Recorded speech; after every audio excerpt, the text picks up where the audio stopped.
दोस्तों, Uttarakhand study YouTube channel में आपका स्वागत है। इस वीडियो में हम बात करेंगे गढ़वाल के सभी प्रमुख मंदिरों की और उन मंदिरों से रिलेटेड कुछ एक्स्ट्रा फैक्ट्स भी हम इस वीडियो में जानेंगे। आपसे रिक्वेस्ट है कि आप वीडियो को लास्ट तक देखना, तभी आपको सारा कुछ समझ में आएगा। तो ज्यादा टाइम वेस्ट नहीं करेंगे, हम सीधे बढ़ते हैं अपने टॉपिक की तरफ। दोस्तों, हम उत्तराखंड के मंदिरों को डिस्ट्रिक्ट वाइज पढ़ेंगे ताकि आपको समझने में भी आसानी हो। इस वीडियो में हम गढ़वाल मंडल के जिलों को कवर करेंगे और आगे आने वाली वीडियो में हम कुमाऊं मंडल के जिलों को कवर करेंगे। तो चलिए हम शुरुआत करते हैं उत्तराखंड की राजधानी देहरादून से। देहरादून से 190 किलोमीटर की दूरी पर उत्तरकाशी और देहरादून के बॉर्डर पर स्थित है प्रसिद्ध मंदिर महासू देवता का मंदिर। ये मंदिर जौनसार भावर के हनौल गांव में पड़ता है और माना जाता है कि इस मंदिर का निर्माण हूण राजवंश के पंडित मिहिरकुल हूण ने करवाया था, जो कि एक कट्टर शैव था और एक महान शिव भक्त था। महासू देवता का इतिहास आप मंदिर पर लगे इस बोर्ड पर भी पढ़ सकते हैं। ये है देहरादून में स्थित टपकेश्वर महादेव मंदिर, जो कि एक बहुत ही प्रसिद्ध मंदिर है और भगवान शिव को समर्पित है। ये मंदिर देहरादून में गढ़ी कैंट वाले रीजन में एक छोटी सी नदी के किनारे बना है। दोस्तों, इस मंदिर का नाम टपकेश्वर क्यों पड़ा, इसके पीछे भी एक कहानी है। यहाँ एक गुफा के अंदर शिवलिंग है जिस पर एक चट्टान से पानी की बूंदें टपकती रहती हैं, इसीलिए इस मंदिर का नाम टपकेश्वर महादेव पड़ा। और हर साल शिवरात्रि के दिन इस मंदिर में एक मेला लगता है। देहरादून में सबसे अधिक देखे जाने वाली जगहों में से एक है संतला देवी मंदिर। संतला देवी को अन्य नामों से भी जाना जाता है, जैसे संतौरा देवी या संतौला देवी। इस मंदिर में संतला देवी के साथ साथ उनके भाई की भी पूजा की जाती है। ये है देहरादून का एक बहुत ही प्रसिद्ध सिद्धपीठ डाटकाली मंदिर। दोस्तों, इस मंदिर का निर्माण 13 जून 1804 में किया गया था और इसी मंदिर के निकट स्थित है भद्रकाली मंदिर। माना जाता है कि गोरखा सेनापति बलभद्र थापा ने इस भद्रकाली मंदिर की स्थापना करी थी। डाटकाली मंदिर की एक विशेषता है कि इस मंदिर के अंदर एक दिव्य ज्योति हमेशा जलती रहती है, जो 1921 से लगातार जल रही है। ये है देहरादून जिले के जौनसार भावर क्षेत्र में स्थित लाखा मंडल मंदिर, जो कि भगवान शिव और माता पार्वती को समर्पित है। इस मंदिर की खास बात ये है कि इस मंदिर में 2 शिवलिंग पाए जाते हैं, एक लाल कलर का और एक हरे कलर का। और ऐसा माना जाता है कि जो हरे कलर का शिवलिंग है वो द्वापर युग का है, जब भगवान श्री कृष्ण का अवतार हुआ था, और लाल शिवलिंग त्रेता युग का है, जब भगवान राम का अवतार हुआ था। दोस्तों, लाखा मंडल मंदिर उत्तर भारतीय वास्तुकला शैली में बनाया गया है। इसी क्रम में आगे बढ़ेंगे हम और बात करते हैं देहरादून में स्थित गुरु राम राय साहिब दरबार की। ये मंदिर सिखों के 7वें गुरु हर राय के सबसे बड़े पुत्र बाबा राम राय को समर्पित है। इस मंदिर का निर्माण 1703 ईस्वी से 1706 ईस्वी के बीच हुआ और इसी स्थान पर लगता है देहरादून का प्रसिद्ध मेला झंडा मेला, जो कि होली के 5 दिन बाद शुरू होता है और रामनवमी तक रहता है। माना जाता है कि सन 1676 से इस मेले को आयोजित किया जा रहा है। ऋषिकेश में स्थित भरत मंदिर देहरादून जिले का काफी प्रसिद्ध मंदिर है और इस मंदिर के विषय में परीक्षाओं में काफी बार पूछा जाता है। इस मंदिर का निर्माण 12वीं शताब्दी में आदि गुरु शंकराचार्य जी ने करवाया था और सन 1398 में इस मंदिर पर तैमूर ने आक्रमण करा था, जिससे मंदिर को काफी नुकसान हुआ था। इस मंदिर का वर्णन स्कंद पुराण केदारखंड के 115 से 120 अध्याय तक विस्तार से किया गया है। और इस मंदिर के विषय में एक इम्पोर्टेंट फैक्ट जो आपको ध्यान में रखना चाहिए कि इस स्थान पर रैभ्य मुनि ने भगवान विष्णु की तपस्या करी थी। इसके अलावा देहरादून में और भी मंदिर हैं, जैसे माल देवता का मंदिर, बुद्धा टेम्पल, मानक सिद्ध मंदिर, कालू सिद्ध मंदिर, मांडू सिद्ध मंदिर, लक्ष्मण सिद्ध मंदिर और भद्राज ज्वालाजी मंदिर। देहरादून के मंदिरों के बाद अब हम बात करेंगे रुद्रप्रयाग के मंदिरों की। रुद्रप्रयाग में सबसे पहले बात करते हैं तुंगनाथ मंदिर की। दोस्तों, तुंगनाथ मंदिर दुनिया का सबसे बड़ा शिव मंदिर है, जो तुंगनाथ पर्वत पर स्थित है और माना जाता है कि ये मंदिर लगभग 5000 साल पुराना है। समुद्र तल से 3680 मीटर की हाइट पर स्थित ये मंदिर ग्रेनाइट पत्थरों से बना है। और इस मंदिर के बारे में इम्पोर्टेंट फैक्ट ये है कि इस मंदिर में भगवान शिव के भुजाओं की पूजा की जाती है। इसी क्रम में हम बात करेंगे पंच केदार में से एक मद महेश्वर मंदिर की। समुद्र तल से 3289 मीटर की हाइट पर स्थित इस मंदिर में भगवान शिव की नाभि की पूजा की जाती है। और इसी मद महेश्वर मंदिर से लगभग 3-4 किलोमीटर ऊपर एक बुग्याल आता है, जहाँ पर एक छोटा सा मंदिर है जिसे बूढ़ा मद महेश्वर कहा जाता है। और यहाँ से चौखंबा पर्वत के साथ साथ मंदनी और केदारनाथ श्रेणी के सभी पर्वतों के दर्शन भी होते हैं। ये है रुद्रप्रयाग जिले में स्थित त्रिजुगी नारायण मंदिर, जो कि त्रिजुगी नारायण नाम के गांव में स्थित है। और ये प्राचीन मंदिर भगवान विष्णु को समर्पित है। इस स्थान को भगवान शिव और पार्वती के विवाह स्थल के रूप में भी जाना जाता है। और ये माना जाता है कि भगवान शिव और पार्वती का विवाह त्रेता युग में इसी मंदिर में हुआ था। रुद्रप्रयाग के मेन मार्केट से करीब 41 किलोमीटर की दूरी पर पड़ता है ऊखी मठ। और ऊखी मठ में रुद्रप्रयाग का एक प्रसिद्ध मंदिर है ओंकारेश्वर मंदिर। और इस मंदिर की खास बात यह है कि सर्दियों में जब केदारनाथ और मद महेश्वर मंदिर के कपाट बंद होते हैं तो केदारनाथ और मद महेश्वर मंदिर के बजाय इसी मंदिर में पूजा की जाती है, जो कि रुद्रप्रयाग के ऊखी मठ में पड़ता है। रुद्रप्रयाग मार्केट से करीब 3 किलोमीटर की दूरी पर पड़ता है कोटेश्वर महादेव मंदिर, जो कि भगवान शिव को समर्पित है और अलकनंदा नदी के तट पर है। इस मंदिर की खास बात ये है कि इस मंदिर में भगवान शिव गुफा के अंदर विराजमान है। माना जाता है कि भस्मासुर को वरदान देने के बाद उससे बचने के लिए भगवान शिव इसी गुफा में छिपे थे। रुद्रप्रयाग और उत्तराखंड का सबसे प्रसिद्ध मंदिर है केदारनाथ मंदिर।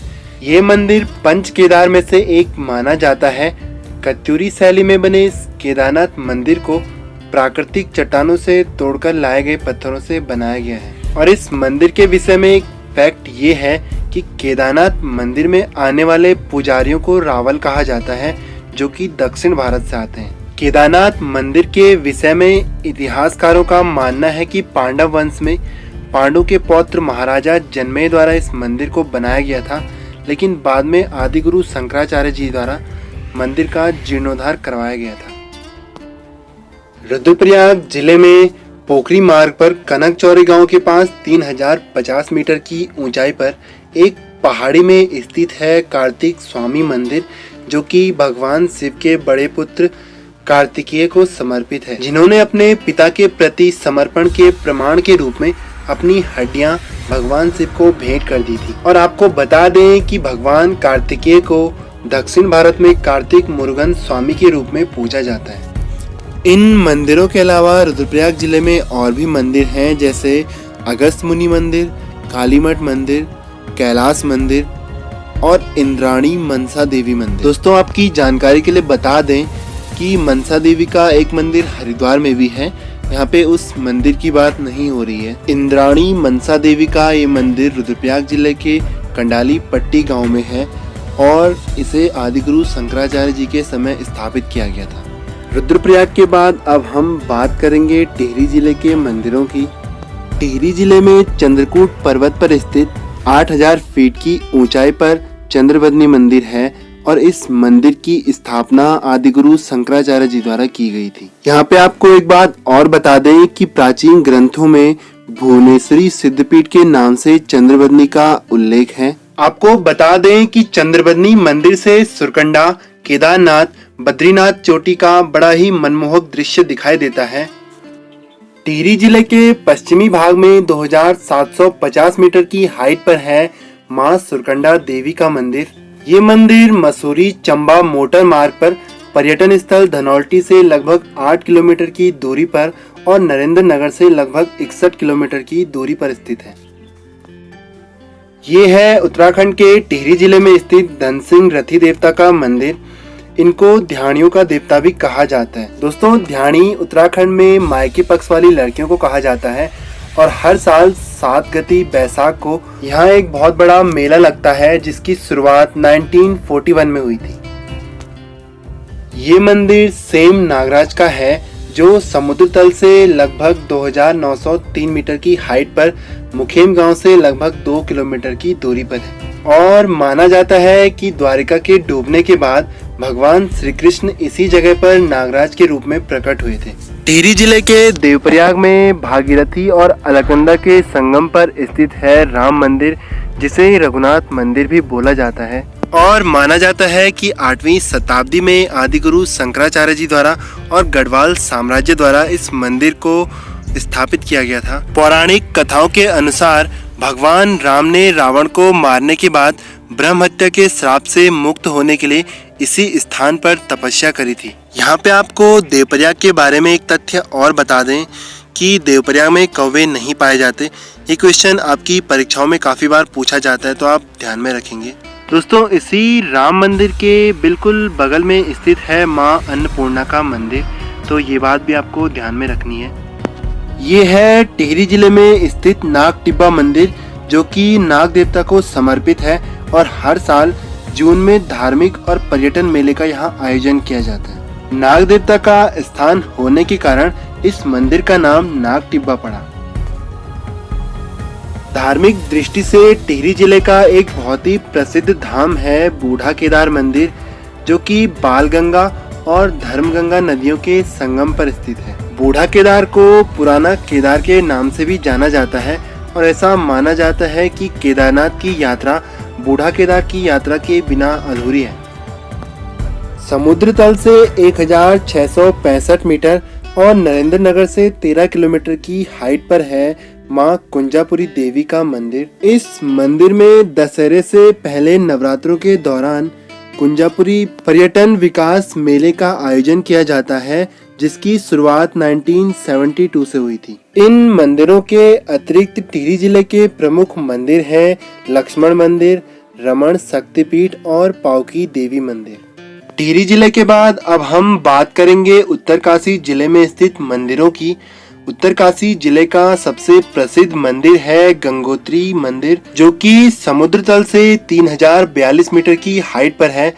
इस मंदिर का निर्माण गोरखा कमांडर अमर सिंह थापा द्वारा 18वीं शताब्दी के शुरुआत में किया गया था और वर्तमान में इसका पुनर्निर्माण जयपुर के राजघराने द्वारा किया गया। यमुनोत्री मंदिर की तरह ही गंगोत्री मंदिर अक्षय तृतीया के पावन पर्व पर खुलता है और दीपावली के दिन मंदिर के कपाट बंद हो जाते हैं। गंगोत्री से 19 किलोमीटर ऊपर एक ग्लेशियर पड़ता है गौमुख, जहां से निकलती है भागीरथी नदी। भागीरथी नदी देवप्रयाग में अलकनंदा के साथ मिलकर गंगा बनाती है, जो कि भारत की सबसे पवित्र नदी है। वैसे तो हिंदू धर्म में भागीरथी को ही गंगा माना गया है। ऐसा माना जाता है कि राजा भगीरथ ने माँ गंगा को तपस्या करके धरती पे बुलाया था, इसीलिए गंगा को भागीरथी भी कहा जाता है। लेकिन अगर लॉजिकल वे में बात करें तो गंगा का निर्माण देवप्रयाग में भागीरथी और अलकनंदा के संगम से होता है।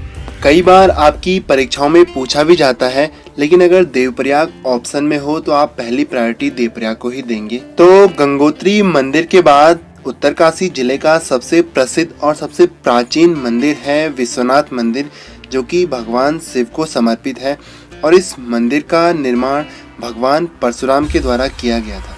इसका निर्माण पहले भगवान परशुराम द्वारा लकड़ियों से किया गया था, लेकिन बाद में राजा प्रद्युम्न शाह द्वारा पत्थरों का बना दिया गया। दोस्तों, प्रद्युम्न शाह श्रीनगर के अंतिम राजा थे, ये बात भी आपको ध्यान में रखनी है। विश्वनाथ मंदिर का जीर्णोद्धार प्रद्युम्न शाह के पुत्र सुदर्शन शाह और सुदर्शन शाह की पत्नी रानी कांति के द्वारा किया गया था। इस मंदिर में एक लेख मिलता है, त्रिशूल लेख, जिसमें दर्शाया गया है कि इस मंदिर का निर्माण राजा गणेश्वर ने किया था। कहीं कहीं पे इनको ज्ञानेश्वर भी बोला गया है और इन्हीं ज्ञानेश्वर राजा के पुत्र थे गुह, जिन्होंने ये त्रिशूल लेख लिखा था। विश्वनाथ मंदिर के अतिरिक्त उत्तरकाशी जिले में स्थित है कुटेटी देवी मंदिर, जो भागीरथी नदी के तट पर हर नाम के पर्वत पर स्थित है। और इसी मंदिर के निकट भागीरथी नदी पर स्थित है मनेरी भाली प्रोजेक्ट। मनेरी भाली प्रोजेक्ट के दौरान ये मंदिर क्षतिग्रस्त हो गया था और बाद में इसी परियोजना से इस मंदिर का पुनर्निर्माण करवाया गया। यहाँ पे एक बात नोट करना कि जो इस मंदिर का पुनर्निर्माण करवाया गया वो शिखर शैली में करवाया गया था। बात करते हैं अन्नपूर्णा मंदिर की। दोस्तों, अन्नपूर्णा मंदिर डोडी ताल के निकट स्थित है, जहाँ से निकलती है अस्सी गंगा नदी। अस्सी गंगा नदी आगे चलकर गंगोरी नामक घाट में भागीरथी नदी से मिल जाती है। अन्नपूर्णा मंदिर को भगवान गणेश की जन्मस्थली भी कहा जाता है और माना जाता है कि भगवान गणेश का जन्म इसी स्थान पर हुआ था। दोस्तों, उत्तरकाशी जिले का सबसे अद्भुत मंदिर है दुर्योधन मंदिर। ऐसा माना जाता है कि इस मंदिर को भुब्रुवाहन नामक योद्धा ने बनाया था, जो कि पाताल लोक का राजा था। पूरी कहानी जानने के लिए आप अपनी स्क्रीन पर लगे इस बोर्ड को पढ़ सकते हैं। वैसे तो भगवान शिव के परम भक्त परशुराम जी के मंदिर बहुत कम देखने को मिलते हैं, लेकिन उत्तरकाशी जिले में भगवान परशुराम का एक मंदिर है, जहां पर भगवान परशुराम ने तपस्या करी थी और इसी परशुराम मंदिर और मां अन्नपूर्णा मंदिर के मध्य में स्थित है भगवान दत्तात्रेय देव का मंदिर। इन मंदिरों के अलावा चारों धामों में से एक यमुनोत्री मंदिर भी उत्तरकाशी जिले में ही स्थित है। यमुनोत्री मंदिर को केदारनाथ बद्रीनाथ की यात्रा का प्रथम चरण माना जाता है। यमुनोत्री के दर्शन के बाद ही गंगोत्री, केदारनाथ और बद्रीनाथ की यात्रा की जाती है। यमुनोत्री को पावन नदी यमुना का उद्गम स्थल भी माना जाता है, लेकिन वास्तविक रूप से यमुना यमुनोत्री से 10 किलोमीटर दूर कालिंदी नामक पर्वत पर स्थित सप्तऋषि कुंड से निकलती है। इस कुंड का जल गहरा नीला होता है और यहाँ ब्रह्म कमल भी खिलते हैं। दोस्तों, यमुनोत्री धाम 3235 मीटर की हाइट पर यमुना नदी के तट पर स्थित है और इस मंदिर का निर्माण जयपुर की महारानी गुलेरिया ने करवाया था। आप लोग कॉपी पेन लेके एक एक पॉइंट को नोट करते हुए चलिए। 1919 ईस्वी में टिहरी नरेश प्रताप शाह ने इसका जीर्णोद्धार करवाया था। सर्दियों में यमुनोत्री के कपाट बंद होने के बाद यमुना जी की पूजा खरसाली गांव में की जाती है। ये बात भी आपको ध्यान में रखनी है। और यमुनोत्री में एक सूर्यकुंड नामक तप्त कुंड भी है। वहीं इसके विपरीत यमुना नदी इस कुंड के बगल में बहती है, लेकिन यमुना नदी का जल काफी शीतल होता है। दोस्तों, मैंने आपको पीछे बताया था दुर्योधन मंदिर के बारे में। इसी दुर्योधन मंदिर के समीप है पौखू देवता का मंदिर। पौखू देवता को न्याय का देवता भी माना जाता है, लेकिन इस मंदिर की खास बात यह है कि इस क्षेत्र के लोग द्रांतियों और चाकों के रूप में इनकी पूजा करते हैं। इन मंदिरों के अतिरिक्त उत्तरकाशी जिले में स्थित मंदिर हैं भैरव मंदिर, कलिंगनाथ मंदिर, कंडारा मंदिर और कचरू देवता का मंदिर। दोस्तों, कैलाश आश्रम और मणिकर्णिका घाट भी उत्तरकाशी जिले में ही स्थित है। कैलाश आश्रम 1880 में श्री मत्स्य स्वामी धनराज गिरी द्वारा बनाया गया था। उत्तरकाशी के बाद बात करेंगे चमोली जिले के मंदिरों की, और चमोली जिले में हम शुरुआत करेंगे बद्रीनाथ मंदिर से। चारों धामों में से एक बद्रीनाथ मंदिर अलकनंदा नदी के तट पर स्थित है।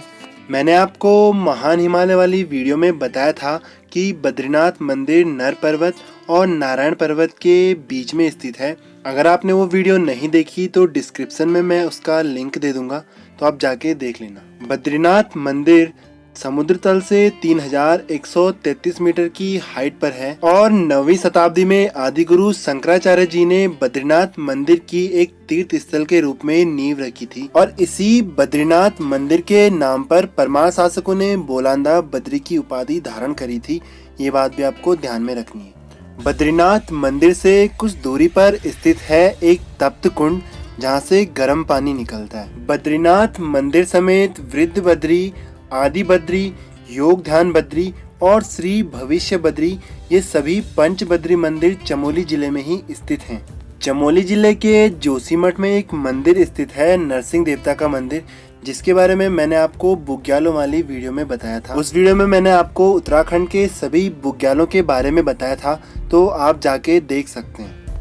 चमोली जिले के गोपेश्वर से लगभग 19 किलोमीटर की दूरी पर स्थित है अनुसुईया देवी का मंदिर, जो कि ऋषि अत्रि की पत्नी थी और दिसंबर के महीने में दत्तात्रेय जयंती के अवसर पर हर साल यहाँ बड़े मेले का आयोजन किया जाता है। इस मेले के अवसर पर रात भर हाथों में दिए जलाकर भजनों के माध्यम से देवी अनुसुईया की पूजा की जाती है। अनुसुईया देवी मंदिर से 2 किलोमीटर दूरी पर उनके पति ऋषि अत्रि मुनि का आश्रम भी है। दोस्तों, आपको बता दें कि अनुसुईया देवी मंदिर नागर शैली में बना है। ये है चमोली जिले में स्थित वासुदेव मंदिर, जो कि शिखर शैली में बना है और ये मंदिर 9वीं और 10वीं शताब्दी के बीच बना है। इस मंदिर को स्थानीय लोग लक्ष्मी नारायण मंदिर के नाम से भी जानते हैं। चमोली जिले में महर्षि वाल्मीकि जी का आश्रम और माता सीता के पुत्र लवकुश की जन्मस्थली भी है। इसे लोग लवकुश मंदिर के नाम से जानते हैं और हर साल श्रावण महीने के पावन पर्व पर यहाँ एक धार्मिक पाठ का आयोजन किया जाता है। कर्णप्रयाग में अलकनंदा और पिंडा नदी के संगम पर ये मंदिर माँ उमा देवी का मंदिर है। उमा देवी के इस मंदिर में माता पार्वती की कात्यायनी रूप की पूजा करी जाती है। इस बात को भी आप ध्यान में रखेंगे क्योंकि कभी कभी ये क्वेश्चन भी पेपर में पूछ लिया जाता है।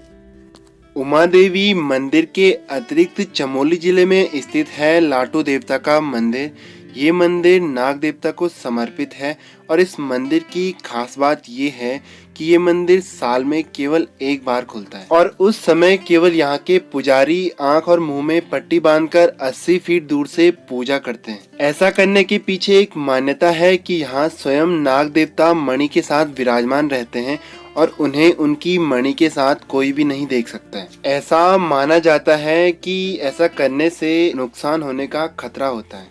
दोस्तों, लाटू देवता के बारे में कहा जाता है कि ये उत्तराखंड की कुलदेवी मां नंदा के भाई हैं और प्रत्येक 12 वर्ष में होने वाली उत्तराखंड और एशिया की सबसे लंबी पैदल यात्रा मां नंदा देवी राजजात यात्रा का 12वां पड़ाव चमोली जिले के बाणगांव में स्थित इसी लाटू देवता के मंदिर में लगता है।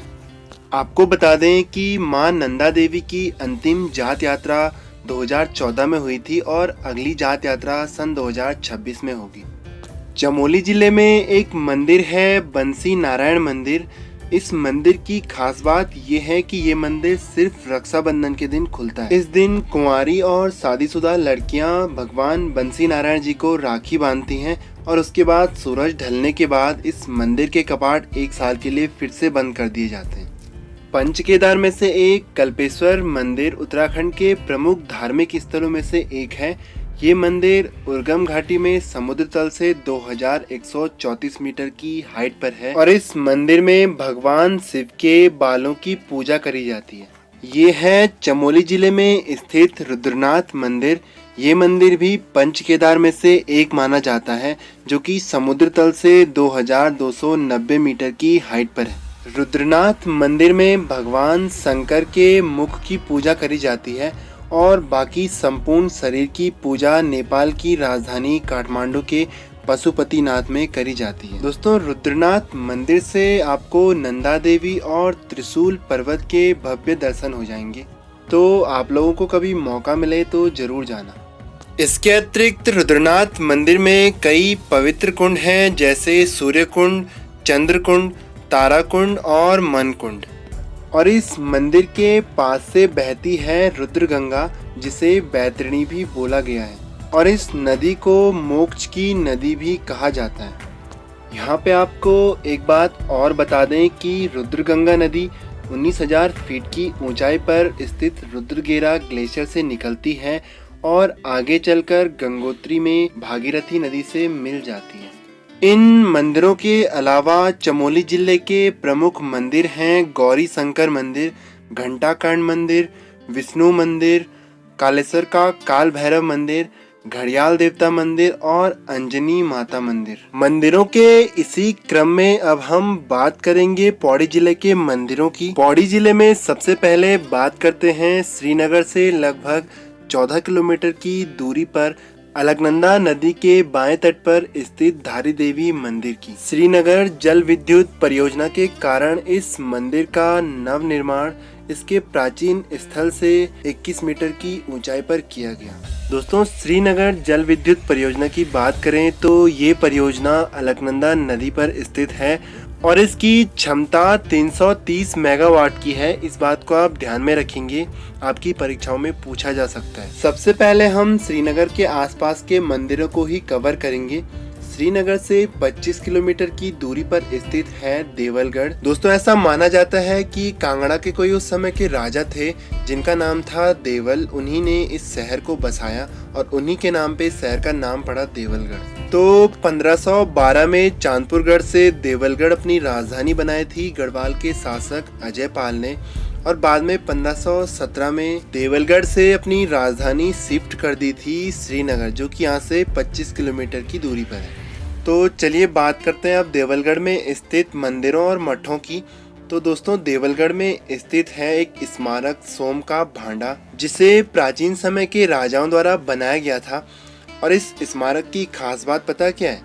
इस स्मारक की दीवारों पर ऐसी कूटलिपि अंकित है कि इसे समझ पाना अभी तक के इतिहासविदों के लिए काफ़ी बड़ी चुनौती बन गया है। और अगर आपको समझ में आ रहा हो तो आप बता सकते हैं। तो दोस्तों देवलगढ़ में स्थित जो दर्शनीय पीठ या स्मारक हैं वो कौन कौन से हैं, आप इस बोर्ड में भी पढ़ सकते हैं, जिनमें से नाथ सिद्धों की गुफाएं और भैरव गुफा के बारे में आपकी परीक्षाओं में काफी बार पूछा भी गया है। ये है गढ़वाल नरेशों की कुलदेवी के रूप में प्रसिद्ध राजराजेश्वरी देवी का मंदिर। श्रीनगर के आसपास के मंदिरों की बात करें तो श्रीनगर के पास में स्थित है केशवराय मठ। इस मठ का नाम दक्षिण भारत के केशव राय के नाम पर पड़ा था। ऐसा माना जाता है कि आज से 800 साल पहले जब वो बद्रीनाथ की यात्रा पर थे तो ज़्यादा थकान होने के कारण वो यहाँ पर सो गए। उसके बाद स्वप्न में उनको बद्री भगवान ने दर्शन दिए और कहा कि यहाँ पर मेरी मूर्ति है जमीन के नीचे।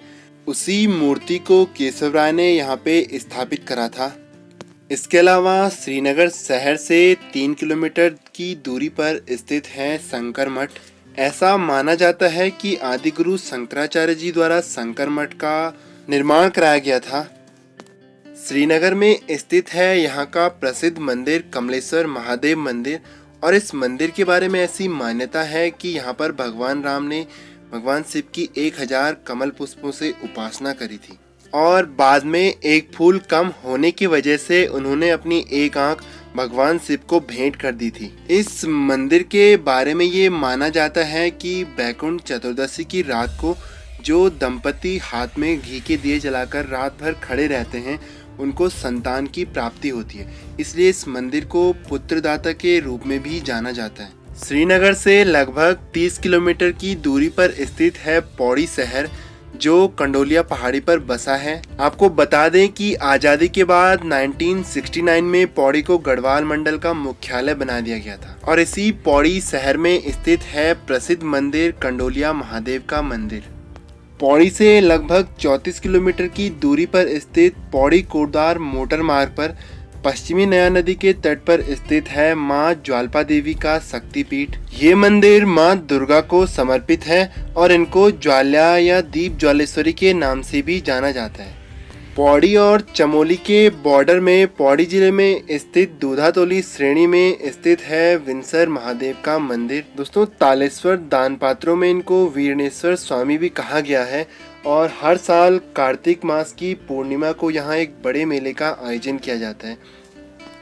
लैंसिडॉन से लगभग 36 किलोमीटर की दूरी पर स्थित है भगवान शिव का प्रसिद्ध मंदिर तारकेश्वर मंदिर।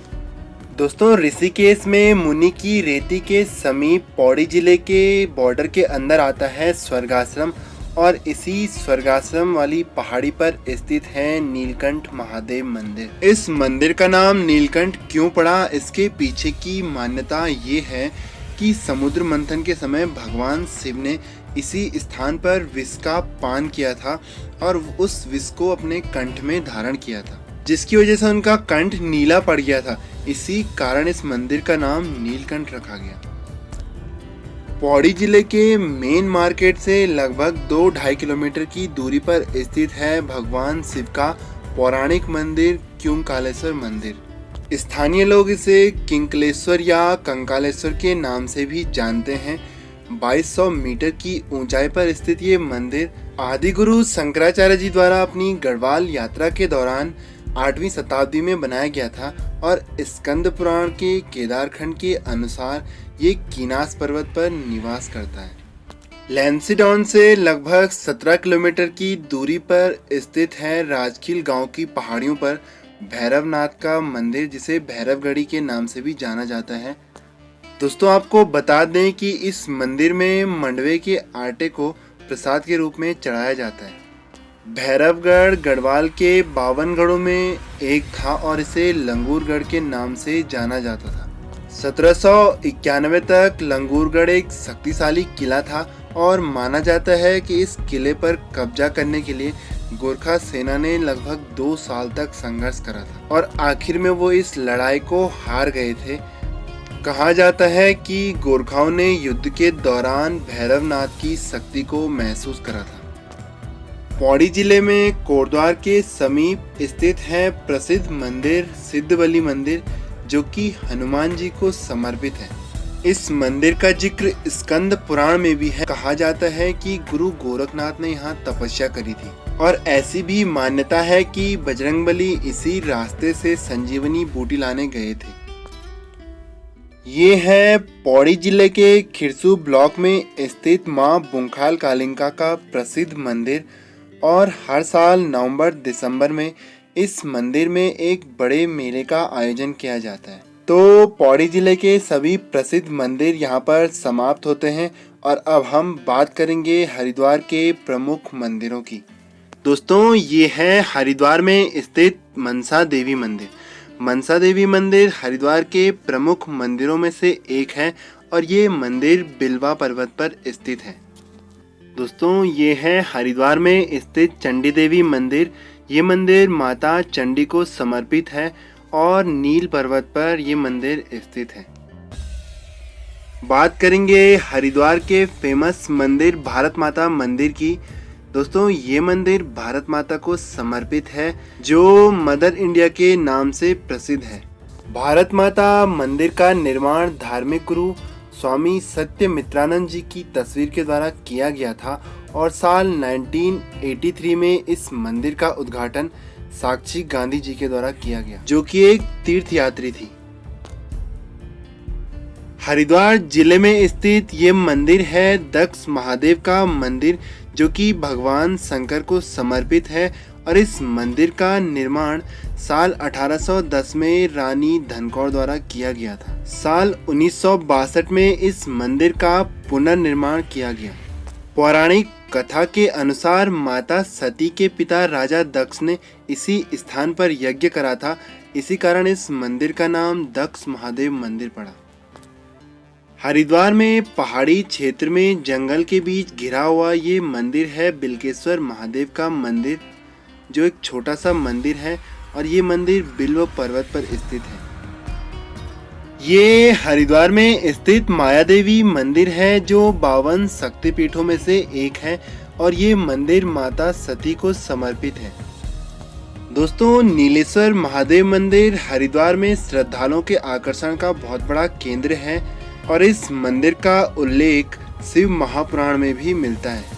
इस मंदिर में विशेष पूजा श्रावण के महीने में होती है। ये हरिद्वार में स्थित शांति कुंज है, जो कि गंगा नदी के तट पर स्थित है और इसी शांति कुंज में अखिल भारतीय गायत्री परिवार का मुख्यालय भी है। ये गायत्री तीर्थ के रूप में भी जाना जाता है और जो आपको अपनी स्क्रीन पर दिख रहा है ये है गायत्री मंदिर। इसकी स्थापना 1971 में श्री राम के द्वारा की गई थी, जो कि एक नॉर्मल व्यक्ति थे। हरिद्वार से लगभग 40 किलोमीटर की दूरी पर स्थित है नारायणी शिला मंदिर, जो कि गंगा नदी के तट पर स्थित है और ये मंदिर भगवान विष्णु को समर्पित है। पितरों को मोक्ष दिलाने के लिए इस मंदिर को जाना जाता है। इन सब मंदिरों के अतिरिक्त हरिद्वार में स्थित है गंगा मंदिर, रीति प्रिया मंदिर, श्रद्धा देवी मंदिर, कांगड़ा मंदिर, गोरखनाथ मंदिर, रामेश्वर महादेव मंदिर, हर की पौड़ी और शरण कलियर। दोस्तों शरण कलियर हजरत अल्लाउद्दीन अहमद साबिर की दरगाह है, जो कि हरिद्वार में स्थित है। दोस्तों यहाँ पे मैं आपको एक चीज़ बताना भूल गया था कि पौड़ी जिले में कोटद्वार के समीप स्थित है कण्वाश्रम, जो कि मालनी नदी के तट पर है और कण्वाश्रम शकुंतला और दुष्यंत की प्रेम कथा के लिए काफ़ी प्रसिद्ध है और उन्हीं के पुत्र भरत के नाम पर हमारे देश का नाम भारत पड़ा था। ये बात भी आपको ध्यान में रखनी है। तो दोस्तों, गढ़वाल मंडल के सभी इम्पोर्टेंट मंदिरों को हमने इस वीडियो में कवर करा। अगली आने वाली वीडियो में हम कुमाऊं मंडल के सभी मंदिरों को कवर करेंगे। तो आपका यहाँ तक वीडियो देखने के लिए दिल की गहराइयों से धन्यवाद। और अगर आपको वीडियो थोड़ी सी भी हेल्पफुल लगी हो तो आप लाइक शेयर सब्सक्राइब जरूर करना। और हाँ, एक प्यारा सा कमेंट करना मत